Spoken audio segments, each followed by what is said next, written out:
Très bien, même conseil, s'il vous plaît, concernant le téléphone portable. Merci. Deux questions. Un peu plus. Deux bonnes questions. Bonsoir. L'absence de Zimbabwe pour la conférence de presse, on peut avoir une explication?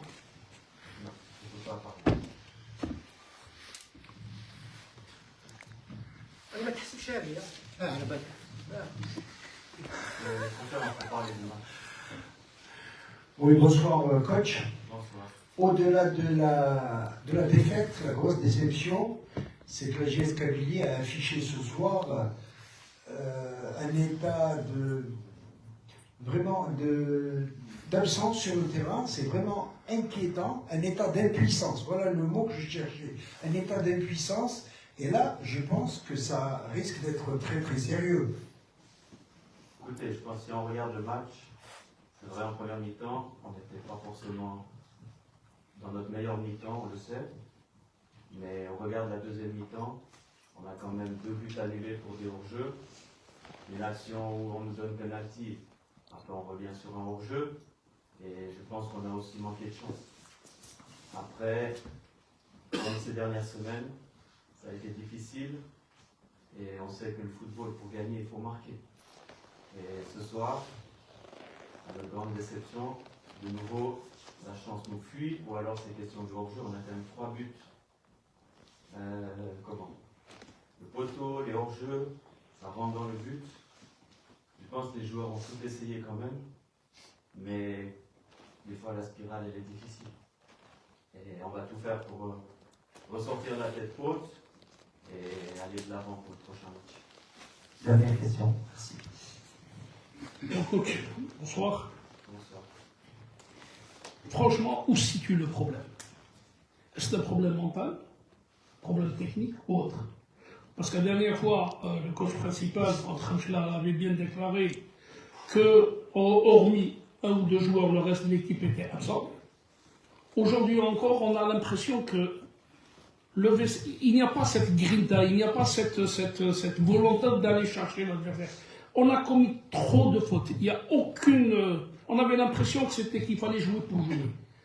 Où est réellement le problème actuellement? Est-ce que c'est le vestiaire qui échappe au staff?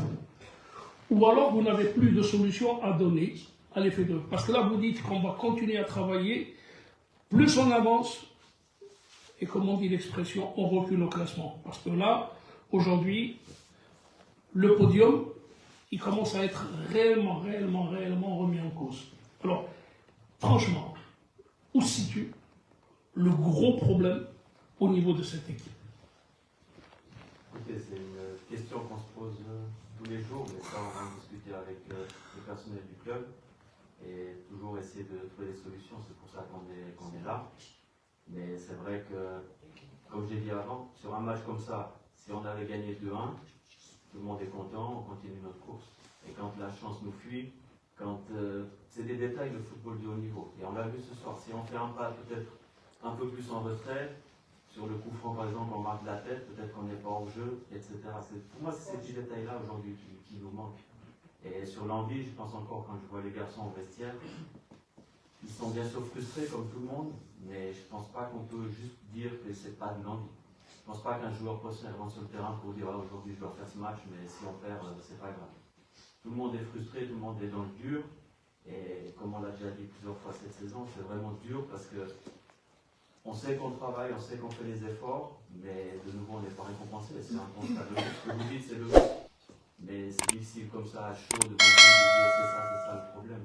Ça, c'est des choses qu'on garde en guillemets avec nos joueurs, avec le staff du club, et à nous trouver les solutions, mais on est toujours avec eux, on est toujours derrière eux, on est toujours à chercher, à réfléchir qu'est-ce qui est le mieux pour cette équipe.